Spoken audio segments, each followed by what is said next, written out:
ایک نشئی مرد کی بیوی کی درد بھری کہانی۔ وہ عورت کہتی ہے کہ میرا شوہر کوئی کام نہیں کرتا تھا، بس سارا دن نشہ کرتا اور مجھے مارتا رہتا تھا۔ وہ گھر کی ہر قیمتی چیز بیچ چکا تھا اور پھر ایک دن اس نے مجھے طلاق دے دی۔ میرے ماں باپ پہلے سے ہی غریبی کی زندگی کاٹ رہے تھے، تو وہ مجھے اور میری بیٹی کو کیسے سنبھالتے؟ خود کو اور اپنی بیٹی کو پالنے کے لیے مجھے ایک گھر میں کام کرنا پڑا۔ میں غریب تھی، طلاق شدہ تھی اور مجبور تھی، تو زمانے کے حیوانوں سے بھلا کیسے بچ سکتی تھی؟ میں جہاں کام کرتی تھی اس گھر کے مالک نے ہی سب سے پہلے میری غریبی اور مجبوری کا فائدہ اٹھایا۔ پھر جس نے بھی میری مدد کرنا چاہی، ہر اس انسان نے پہلے مجھے دلاسا دیا اور پھر میرے جسم کو استعمال کرنے کے بعد ہی میری مدد کی۔ وقت کے ساتھ ساتھ سمجھ آ گئی کہ مجھے مدد کرنے والے ہر مرد کو خوش کرنا پڑے گا، اور تب تک میں ایک طوائف بن چکی تھی۔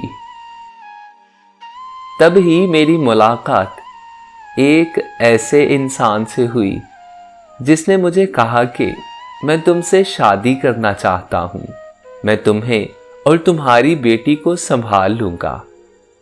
میں نے ہاں کر دی، کیونکہ دنیا کی ہر طوائف کی سب سے بڑی خواہش یہی ہوتی ہے کہ وہ بھی باقی عزت دار عورتوں کی طرح اپنی زندگی گزارے، وہ بھی کسی کو اپنا شوہر کہہ سکے، اس کے دکھ درد کا بھی کوئی ساتھی ہو۔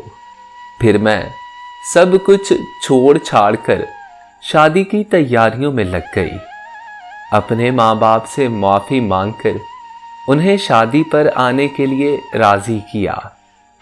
شادی والے دن میں دلہن بنی رہ گئی، لیکن وہ بارات لے کر نہیں آیا۔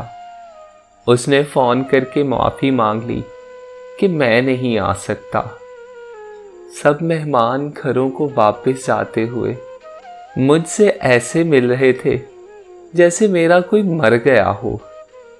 میرے ماں باپ بھی میرے گلے لگ کر بس روتے رہے۔ وہ دن میرے لیے قیامت سے کم نہیں تھا۔ آج بھی جب وہ دن یاد آتا ہے تو میری روح کانپ جاتی ہے۔ کہوں تو بس اتنا کہ لعنت ہو ایسے مردوں پر۔ ایک عورت کی زندگی بس یہی؟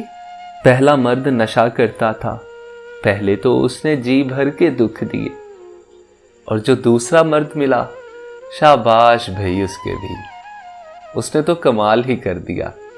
وہ مرد نہیں، نامرد تھا کوئی، جو حوصلہ دے کر، دلاسا دے کر ایک عورت کو زخم نہیں بلکہ ناسور دے کر چلا گیا۔ اللہ ہر بہن بیٹی کو اپنے حفظ و امان میں رکھے۔